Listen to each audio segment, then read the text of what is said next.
what are the elementals and what are the elemental guardians? So these powerful beings of pure elemental consciousness can be great allies in our magic, in our spell work, and in our rituals, while at the same time helping us better connect to the element that they rule over.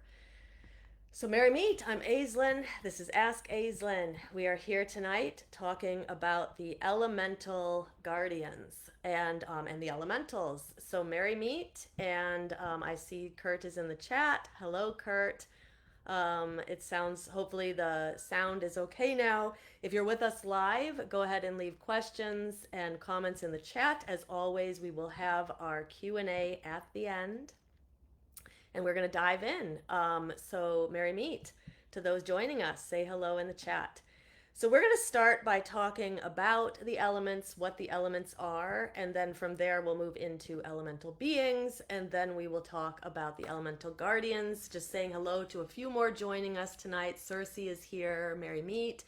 And Amy is also here, Merry Meet, and hopefully we'll have some more joining us once they figure out that we are live.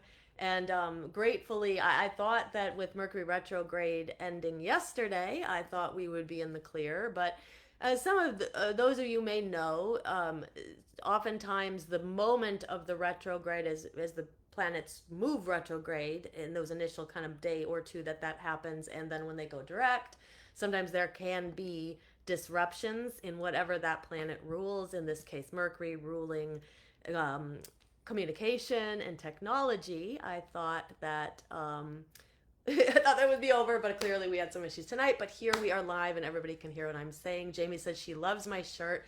Thank you. Beth actually was giving away some clothes to Goodwill. She told me that I could go to her house and look through the bags before she did, and this was in there, and so I was very fortunate I was able to grab a few cool things. So, and this was one of them.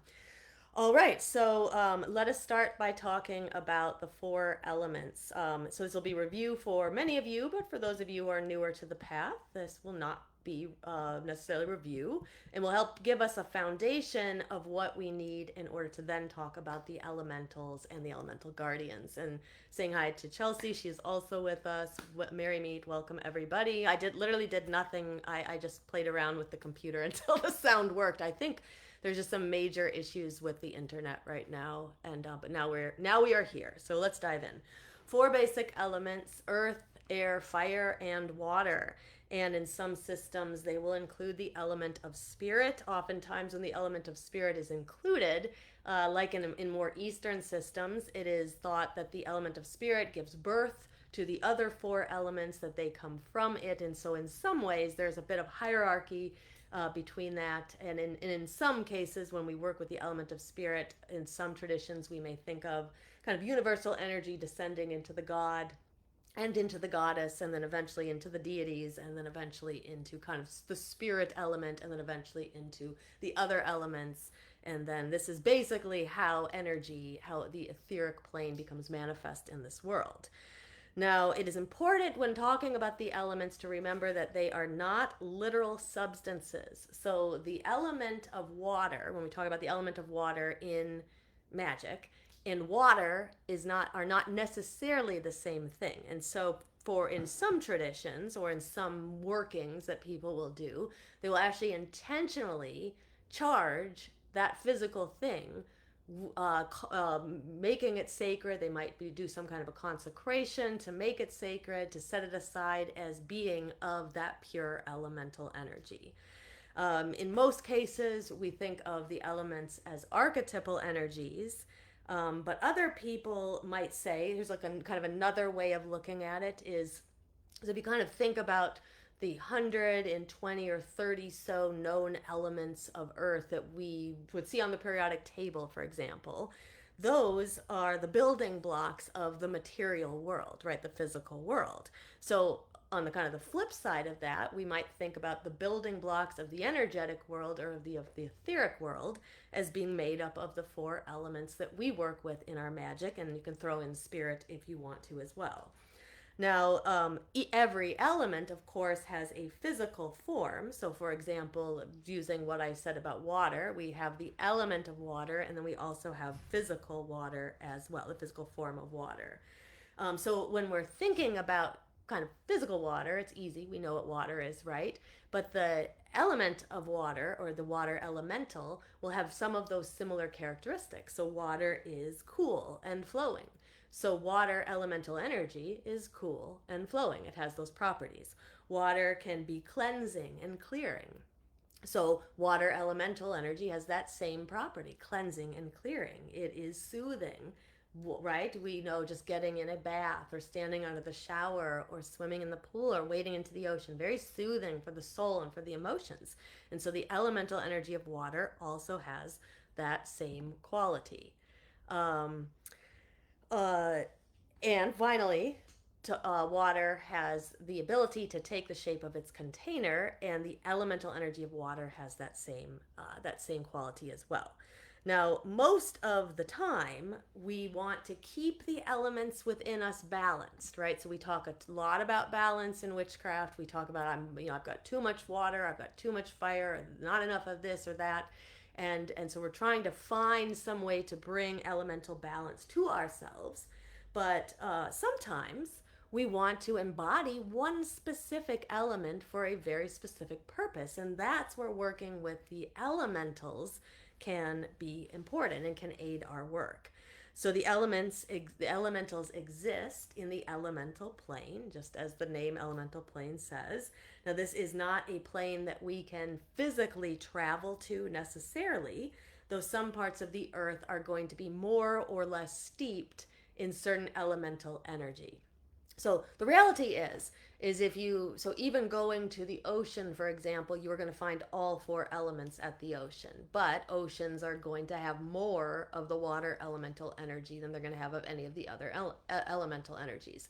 So the same thing goes, for example, mountains, right? So if we go to a mountain, we're going to expect to have more earth energy. If we really climb all the way up to the top, then we might expect to have some more of that kind of elemental air energy. The reality is all of the elements are present, but some areas have more elemental energy than others of a certain type. Volcanoes, right? We're going to expect to have more fire elemental energy there, even though all four elements are going to be present. So, if we want to work with these elemental energies, then we want to connect to the elemental planes where those elemental energies reside. Now, the planes, as I said, have no physical locations, but for ease, in a magical circle, we will place them at the directions. So, for example, we will say that the air element, which east is behind me, and then south is to my left here, west is in front of me, and north is to my right.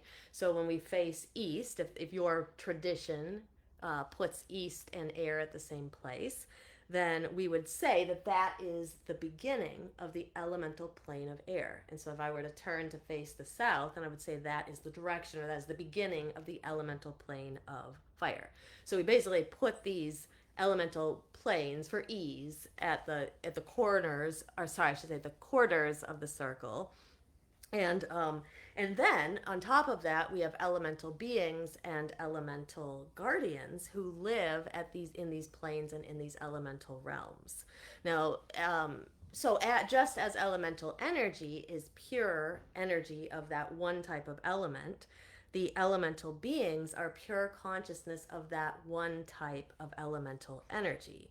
So it is, this type of energy is invisible to the naked eye for the most part, but there are people who can see energy, and therefore they can see elemental energy as well, and sometimes they can see elementals as well, and even the elemental guardians.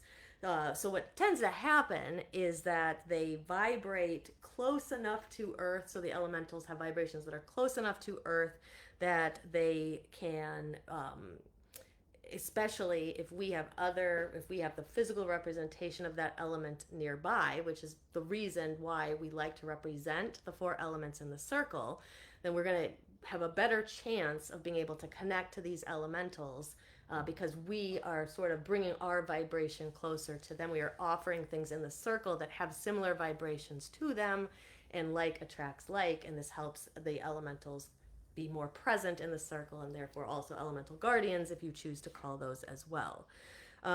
Now, sometimes people will use the word elemental to refer to like fairies or devas or like nature spirits. And I think that, you know, everyone's practice is their practice, and I think that sometimes we like talk about the same things but we use different words, or sometimes we're using the same words but we're talking about different things.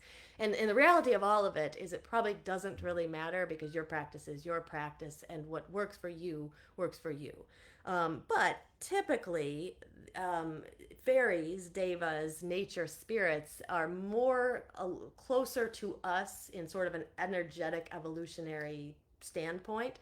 So therefore they are made up of all of the elements, whereas the elementals are made up of that one pure element, right? The consciousness of that one pure element. So this is how I would differentiate devas, nature spirits, and fairies from elementals, but others may use the words interchangeably. So to me, it's like the more you know, and you can make kind of your decisions about what you want to call certain things.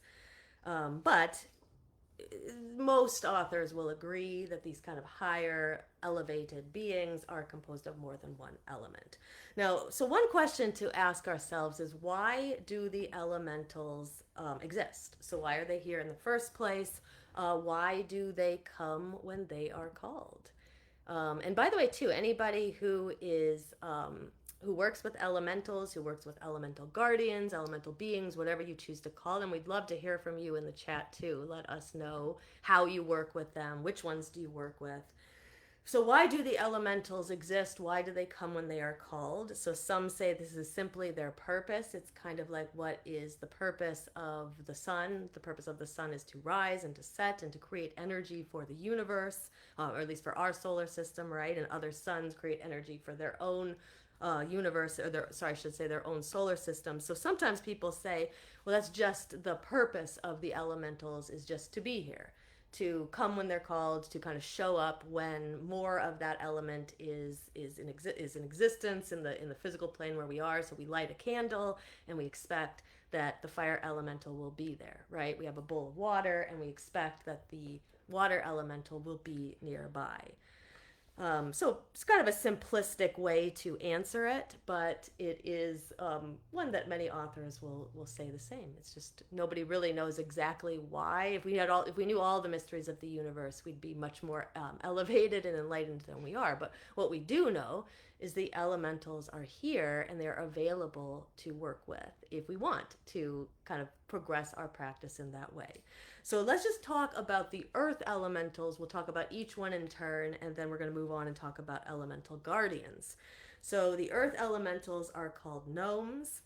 They can be found near places that more earth energy exists. So near mineral deposits, near eroded stone. I feel like anytime you wander into a forest, you're going to feel more of the earth elementals there. If you wander deep into a cave, you're going to find more of the earth elementals there as well. People say they also aid in the formation of crystals. Now, ancient teachings suggest that, at least writings that people have written about them, say that they are like little dwarf-like men. So kind of your typical way you might envision little gnomes or little dwarf-like men. Some will say that they are ruled by a king named Gob, and this may be where the word goblin comes from. But one thing that I think is interesting to think about, and this is why I do ask those who are here, if you've worked with elementals, if you've actually seen elementals, it's always interesting to talk to people about their experiences witnessing them or working with them. So I was recently at a seance a few weeks ago, and during the seance, the woman who was running it, she turned to one of the women who was in the circle, and she said that there were these kind of like small furry-like beings nearby her. And she said there was like, I think she said there was like 2 or 3 of them. The woman who was running the seance, said they were like Cousin It to her. So kind of what it reminded her, like little miniature versions of Cousin It, these little furry things. And then somebody else at the circle, and then the woman went on to say I feel like they're elementals, like they're earth elementals, is what she specifically said. So someone else in the circle said, well, my experience of elementals is that they're microscopic, they're very, very small. And that's actually been my experience, not so much that they're microscopic, but that they are very small. I've seen sylphs before, and they have appeared to me very, very small, like these small little, like kind of tadpole things moving in the air. So where I'm going with all of this is that people's experiences can be different, and it doesn't mean that one person is right and one person is wrong.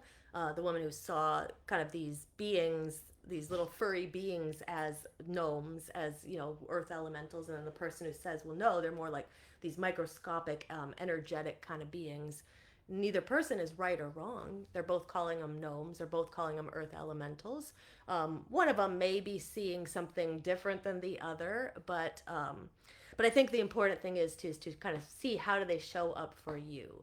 I think the most important thing is the feeling that we get when we're there. Are we feeling kind of that pure energy? And we will talk about that in a little bit too, because one of the ways that we know that elementals is nearby is that we may be filled with certain emotions that seem to come from outside of us, that seem to come from nowhere.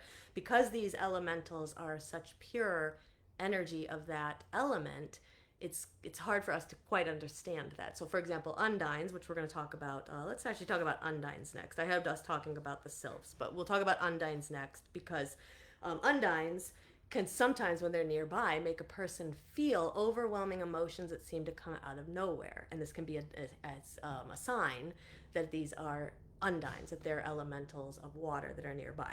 So the undines are the elementals of water. They tend to live in kind of humid, murky, wet kind of places, springs, streams, wells, oceans. Any time that there's water, we're going to have undines nearby. Now, ancient teachings tell us that they are ruled by a being called Nexa, so that would be like more of an elemental king. And so we'll talk about the kind of the hierarchy of some of these beings in just a bit. And that some say that undines actually appear in like a human-like form. So it's believed that some of those stories of sort of these beautiful kind of beings nearby waterfalls, nearby lakes, may actually be undines, these that we read about in mythology. So one of the ways that you can know that undines are nearby is that you may feel this sort of overwhelming emotions, and they may be emotions. A lot of times the emotions are kind of deep, depressive emotions sometimes, but they can also be fluctuating, and so this can be a sign to us that the undines are nearby. All right, anybody has worked with undines before, let us know in the chat. We'd love to hear your experience. How do they show up for you?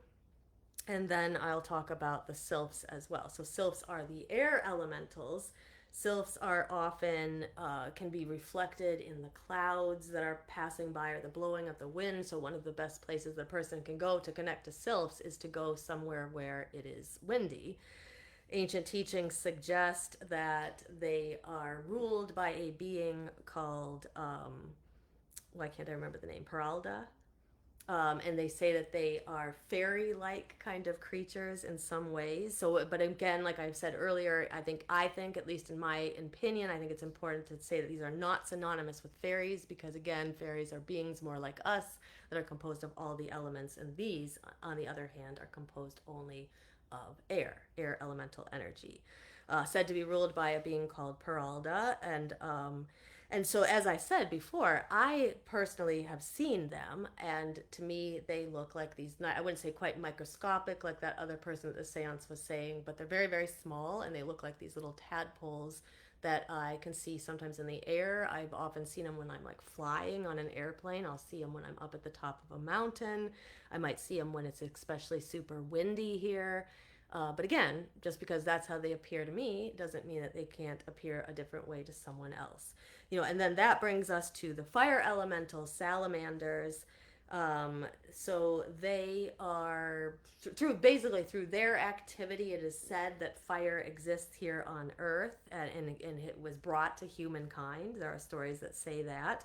Ancient people believe that they are ruled by or ancient writings believed that they were ruled by a being called Jinn.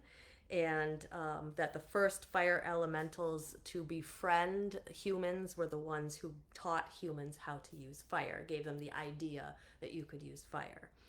Now, they will often appear in the shape of like tiny flames to many people, which makes a lot of sense. And some even say that a salamander exists in the heart of every single flame. So one way that a person can really experience salamanders is through doing fire gazing or through doing candle gazing.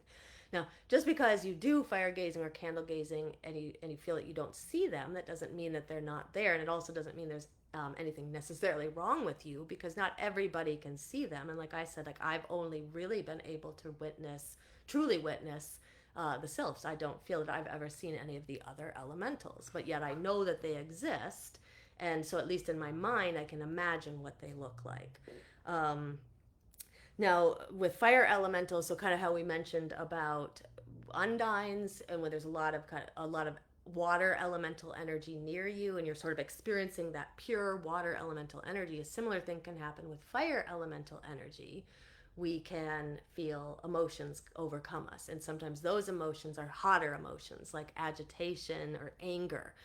So if a person were sitting and let's say they were fire gazing or they were candle gazing or they were intentionally working with fire elementals, and then they started to feel kind of hot emotions within them, then that would be a sign, that so you want to regulate your own energy input and output as well. So we're going to talk about like how do we work with them, what do we want to be aware of when we're working with elementals. So the first thing is, those fluctuations of feelings and emotions that we might have. And another thing we want to be aware of is that it does take work and time and trust to kind of gain their trust. Or work, I should say, it takes work and time in order to be able to gain their trust. And when we do, though, they can become the very powerful magical allies that I talked about at the beginning. But there are some who say it's dangerous to deceive them. I don't know who would necessarily go into this work to try to deceive them, but it's always worth mentioning because we see that in some of the ancient literature. And some people also have a hard time working with them. And so I say that in order to normalize it. Because again, remember, you are a being of all four elements, or five if you believe that spirit is one of the elements. And so you are being made of all of those elements. And so for you to try to work with a fire elemental or a water elemental, that pure elemental energy can sometimes be difficult. It can be a little like jarring because you're not used to embodying just that one element. You're used to embodying all of your elements. So if you find that you are having a difficult time, or if you find that their consciousness is kind of merging with yours and kind of making you feel emotions that don't seem like they're yours, then it's good to be cautious about it. It's good to take the working slow. I am going to tell you in just a moment like a few things that you could do if you wanted to set out to work with a specific elemental. But the best thing that you can do is have a healthy reverence, like any beings that you're working with, whether it's the gods or the goddesses or nature spirits. The best thing we can do is have some kind of a healthy reverence for the elementals, and then it will make our relationship and our ability to work with them easier. It's much easier for us to connect. So let's talk about just some ideas for those who wanted to try to connect with elementals. So like, for example, salamanders. So I already mentioned candle gazing and fire gazing. So if you sit in front of a fire or sit in front of a candle, and I would suggest dimming the lights if you've never done this before, and just kind of gaze into the heart of the fire, and then allow yourself to see if you can commune with the element of fire. So see if you can connect your own energy to the energy of that fire. Like, what does it feel like? What kind of energy is fire, right? It's quick moving energy, right? Fire energy is quick moving. It's warm, it's hot, right? It's fluctuating, it's fluid in a way that water is as well, but it's hot instead of cold like water. And so you can sort of contemplate the qualities of that particular element, and then you can also ask, in this case the salamanders, how do I best connect to you? And then you listen, just like you would be listening to your guides, or you'd be listening to a god or a goddess that you were trying to work with. You just listen. And again, like I said, if you start to feel really angry or you feel really agitated, then you might want to stop the work at that point and return to it. So this is also where I say I don't think it's dangerous to work with them, but I think you need to be really cognizant of your own energy and how you're feeling. So if you want, let's say you want to connect to the fire elementals, you might do the fire gazing, and then you might start to feel a bit agitated, perhaps because you're communing with the fire elementals when you're setting that intention, that specific intention for your candle gazing. And so you start to feel sort of those hot emotions, and then you take a break. And then I would suggest come back another day and try it again and see. And eventually you'll begin to tolerate, as you connect to the fire elemental, you'll be able to tolerate that energy a little bit better, and you'll be able to connect to them better as well. And I think the same thing goes for any of the elements. So for example, let's say you want to work with the undines, the elementals of water. Immerse yourself in water. So you can go to the ocean, you can go to a lake, you can go to a pool. If you don't have those things, you can go in your bathtub, go in your shower, and just let the water immerse over you. So now we're going to have a specific intention here. So just like with the salamanders, when we go into candle gaze or fire gaze to work with salamanders, it's different than when we're just candle gazing for just other purposes, right? We set the intention, I'm here to work with salamanders. So the same thing goes with working with the undines. So I'm not just standing in the shower in order to have some kind of cleansing release or something like that. I'm standing in the shower because I want to specifically work with undines. So the same thing. You think about how to commune with the element of water. Think about the qualities it has. It's cool and it's flowing and it's fluid, right? And it's moving and it's changing. And you think about those qualities, and then you see how you can commune with that element. And then from that place, you can set your intention and you can ask the undines, how do I better connect with you? Okay, so again, with just like with the salamanders, if you start to feel these heavy emotions kind of come over you that do not feel like your own, you'll know that they aren't yours because they're just going to well up, and then you'll know that, okay, I've done my work in this session, and I would back off and I would revisit it. And over time, you begin to tolerate that elemental energy more, and you'll be able to deepen your experience with that one element. Now, I would suggest that you don't do this with all four elements at once, or elementals at once. I would recommend working with one, work with it for a while, and then you can move on to a different one. And I would generally pick one that you feel like you need more of that energy right now. So like if you feel like you need self-confidence, if you need kind of a pick-me-up of energy, salamanders make the most sense to work with. On the other hand, if you really are trying to get in touch with your emotions, then the undines might be a place to work. Or if let's suppose you're trying to really learn how to go with the flow. Maybe you're very rigid in the way that you are. You're trying to bring in some more kind of flowing energy. Working with undines can make sense. Now with the sylphs are found mostly in cloudy places, in high up places, in windy places if it's windy, because we're in the spring now. If you're watching this live or soon, after we air it, we're in spring, and now is a good time. There's a lot of wind in certain places, so stand in the wind. And again, make that same kind of, see if you can think about the qualities of air. It's fluid, it's fast, it's moving, it's shifting, it helps us communicate. Think about all the qualities with it, right? And then set your intention to connect to the sylphs and see how they answer you. Okay, if you start to feel very anxious, very fluttery, then you'll probably know that you've spent enough time there communing with them. Then you take a break, and then you come back and you try it again, and eventually you'll tolerate that energy better. But this is why I say it's a longer process. I know people love quick fixes and quick things to do. It's not really quick. Some people may find quick success with it. They may commune immediately and find it very easy. Others, I just want to normalize it. It can take time to really be able to adjust to experiencing this one kind of elemental energy. And then finally, gnomes, getting to places where I would suggest getting down on the earth if you can. Lie down in the grass, go into a forest, lean your back up against a tree, go into a cave if you possibly can.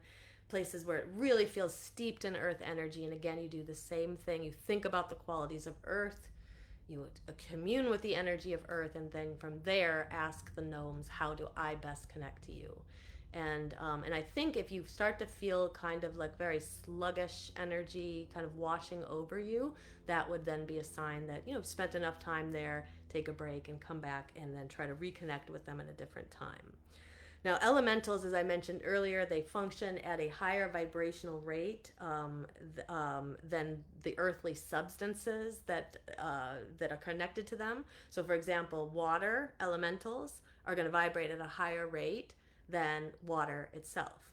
But it's also true that here in kind of this material plane, they really can't, elementals really can't exist without some form of their element, their earthly element near them. It's almost like they take power from it. So this is why we see um, undines around the ocean, around water. This is why we see salamanders near lights, near fires. It's because they're sort of feeding off of that energy. So this is why when we practice in our circle, we have the four earthly elements represented. Why I always have a bowl of water, a bowl of salt, a stick of incense, and a candle to represent those, because it makes it easier for us to call in the elementals and then to call in the elemental guardians if we would like to.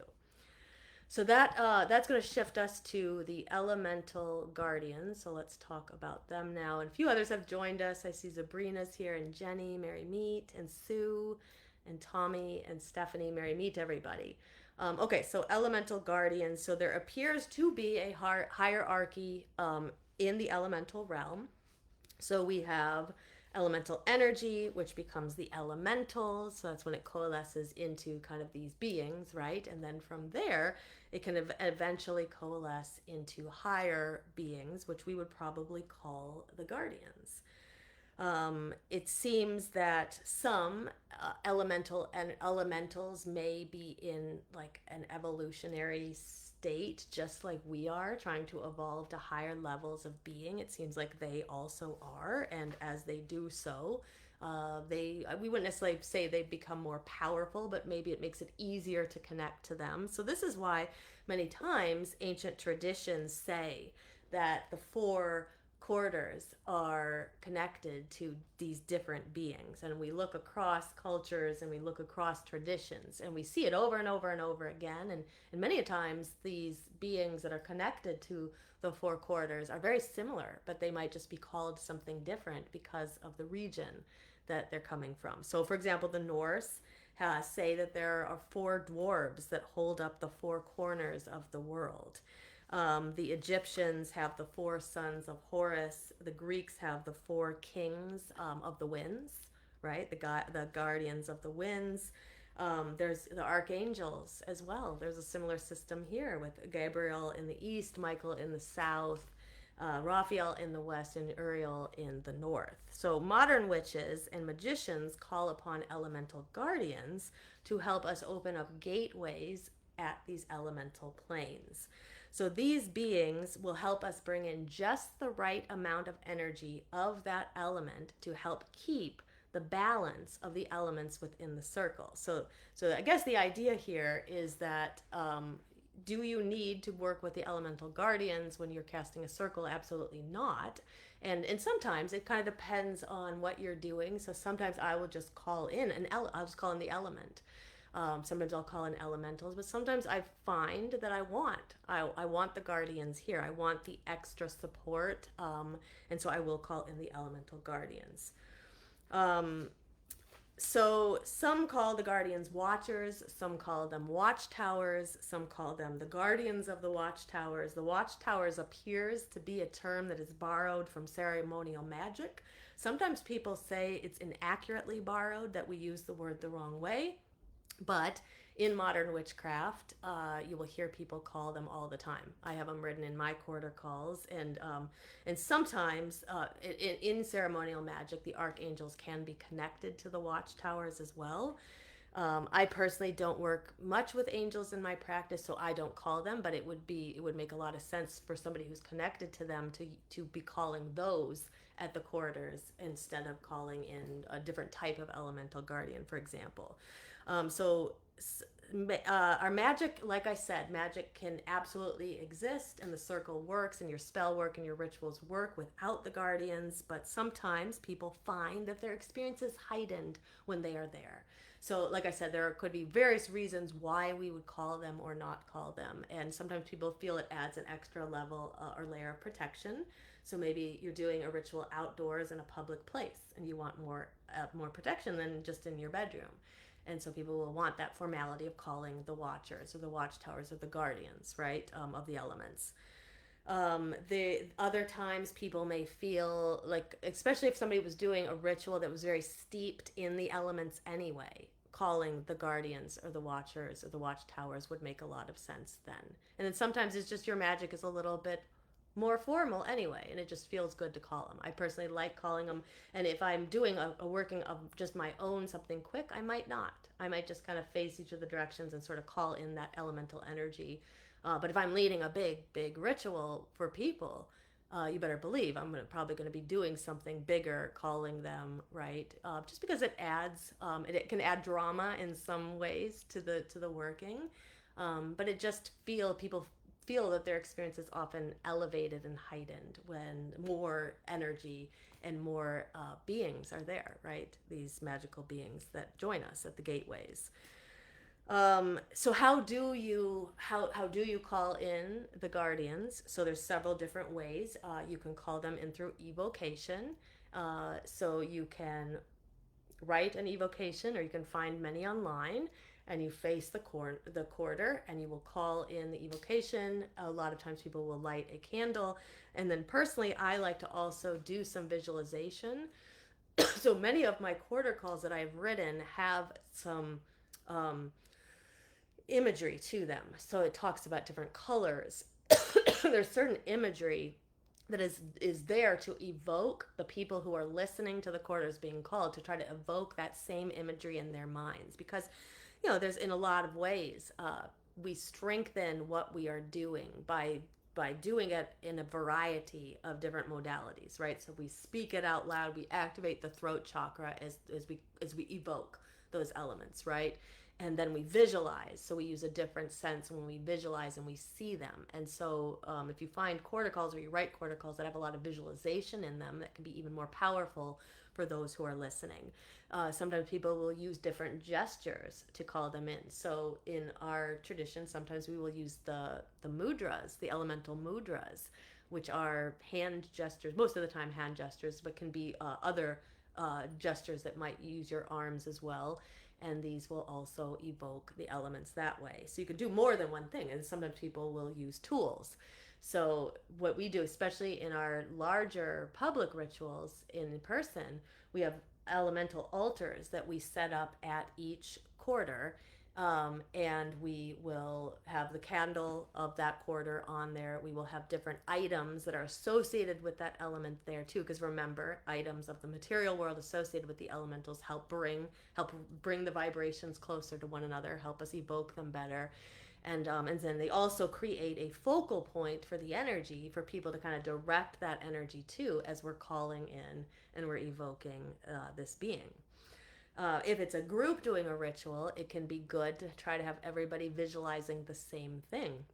So a lot of times I will say, to imagine what that element means to you, but there's also a possibility of actually saying what a person should be visualizing, so everyone is focused on the same kind of visualization. Now, it's also important when, just like with calling in deities, it's important that we also release the quarters as well, just like we would release deities. It's sometimes people feel it's just a formality, but it's sort of like we say hello to somebody and then we also say goodbye to them. So we also, if you are going to be evoking elemental guardians with like specific evocations and mudras and candles and different things like that, you want to make sure that you reverse all those things at the end. So you want to put the candle out. You would want to have some kind of if you had an evocation to call them, you're going to want to have some kind of a release at the end.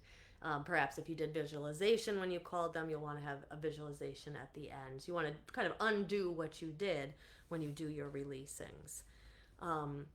So anyway, so that is working with elementals, working with the elemental guardians. Again, it's really up to you what kind of level of of support you want in the circle. And again, there isn't a right or wrong to this. So I don't feel that there's anything wrong with the circles where I don't call elements at all. And there's nothing wrong with the ones where I just kind of close my eyes and call in just the element of water. I'm just calling it in, right? But then there's also the times when I want to call in the guardians, and those can be very special, and sometimes those rituals can be more dramatic because of it. So in the feed, let us know, how do you work with the elementals? Do you work with the elements? Do you work with elementals? Do you work with elemental guardians? I see Kurt said in Strega they're called the Grigori, and yeah, so every tradition is going to have a different way that they will call them. So personally, in the midnight tradition, I don't feel that there's any like right or wrong way to call them or not call them. So we don't specifically call anything. Like you'll see in some of my quarter calls, we call in the guardians, but we don't say specific words or names necessarily when we call them. But some traditions do, and maybe someday in the future I will. But it's all about, your own practice and what works for you. But definitely, if you've never really tried working with elementals before, it's an interesting experiment. Try what I said. Try to commune with that element, get near its physical form in the material plane. Try to commune with it, see what it feels like, and ask the elementals what is the best way to connect with them. Okay, so I'm going to move into the Q&A now and tell you a little bit about what is coming up. So if anybody has any questions for the Q&A, you can leave them now if you're live. Anything about witchcraft, shadow work, energy work, and if you are in replay, you can leave your questions too. I will go back through the feed later, and I will answer anything that I didn't answer during the live. So I did have one question from Kurt. I don't know how well I'm going to be able to answer this. It's going to be strictly my opinion, and I invite other people to have opinions too. But Kurt said, we leave this world as a normal soul. Is it possible to be selected or elevated to a higher entity after death? So interesting question. Again, very philosophical question, not really the kind of question I can necessarily answer. I'm not a authoritarian on what happens after death, but I can give you my opinions. So I think that the word that the word that kind of rubs me a little bit in the question is selected. That kind of presupposes there's like some God up there who's like saying, you're going to heaven, you're going this place, you're going. So I don't necessarily think that somebody selects us. I do think that we are working on a path to elevate our souls. People who tend to gravitate towards spiritual work and spirituality in general, like the kind of work here that we do at Body, Mind, Witchcraft and Shadow Seekers and in Demystifying Witchcraft and in our coven. Anybody who kind of gravitates near this stuff, to me, is somebody who's clearly on a path of soul evolution in this lifetime. Not everybody is, and but those who are kind of gravitate towards this are. And so what we will find is it's the work we put in, though. It's not just kind of showing up. It's showing up and doing the work. If we really are here to try to figure out who we are, try to figure out, how we operate, try to work through our shadow work, and we really put a great effort into it, we start to see those changes within us in this physical plane. But we also know that work is going into our soul evolution as well. So I do think that eventually we elevate to places where the next time we incarnate into, I don't want to say necessarily a higher entity, but we vibrate at a higher vibration. Now, it is true in different traditions. So, for example, in Buddhism, there is this idea of the bodhisattva, who is somebody who basically has progressed through the wheels of karma and has gotten to a place where they can be released from the wheel of karma, and can go to nirvana.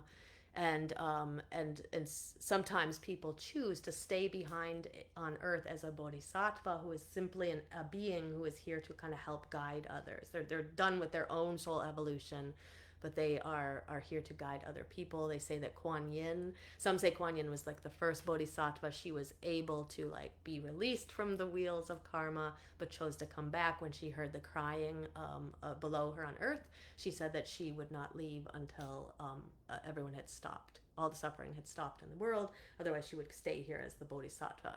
So I do think that people can kind of elevate to higher degrees like that through their own soul evolution. I don't know that necessarily we elevate or we're selected to elevate to being higher entities, but again, this is my philosophy. These are my opinions, and others may have totally different opinions, and those are all welcome and valid as well. Um, Okay, so that is the question. That's the only one I saw, and but if anybody has any other questions that they want to ask, let me know, and let me just tell you a little bit about what's gonna come up, what's coming up. So next week on 4/15, we have an episode on working with the root chakra, and I'm going to be doing at the moment I'm sort of making these old videos better, old episodes of Ask Aislin back when the camera and the microphone weren't as good. Especially the camera was quite bad. I'm just redoing some of the old episodes. So I'm going to be doing some of the chakra episodes now, starting with the root chakra.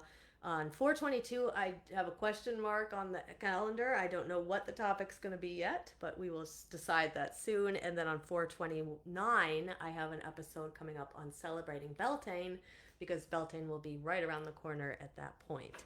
Now, our Demystifying Witchcraft course is opening up soon. I hope very soon, but at least within the next couple of weeks, we should have it out there for the public. So be watching for more information about that. Demystifying Witchcraft is my signature course on witchcraft. It's what I use to train people in my in-person coven and now in my new online coven. It is also the way that we use to train people there. So whether you're interested in the coven or not, it's a great comprehensive course for anybody who's newer to the craft or has been on the path for a while and just had no formal training. It's just one place where you can get all of your information. And the beauty of the course is that we have plans to add to it in the future. At any point when you buy the course, it's you get everything added to it in the future for free. So it's a great deal. And again, and then offers you the potential to initiate into our coven if you want to, into our online coven. And then our Shadow Seekers membership, which is all about how we do the soul work of shadow work and energy work, that really helps us take our witchcraft to the next level and our intuition, our self-belief and everything. That membership is opening up again in May. So more information will be coming out about that as well. All right, so if there are any more questions, go ahead and leave them for me. I am going to drop a link in the chat for those who are live. This is a link to sign up for the Witch's Guide to Shadow Work. So if you've never signed up for it before, I recommend grabbing it. You will get a free copy of the Witch's Guide to Shadow Work, and then you'll also be on our mailing list, so you get one broadcast a week that comes out with this replay of this video and other tips about shadow work and witchcraft and energy work. And if you are watching back on YouTube, make sure to subscribe to our Body Mind Witchcraft YouTube channel. Help us to get to 1,000 of subscribers. We're almost there. And then we're going to be able to move forward and start figuring out how to monetize the channel, which is a big step for us. So definitely make sure to subscribe. And that way, too, you'll get reminders. You'll make sure you'll never miss future episodes. Leave a heart or a thumbs up somewhere in the video so we make sure this gets out to the feed of more people. All right, and I hope you guys have a great rest of your Tuesday night. So sorry about the microphone mishaps and issues that we had earlier.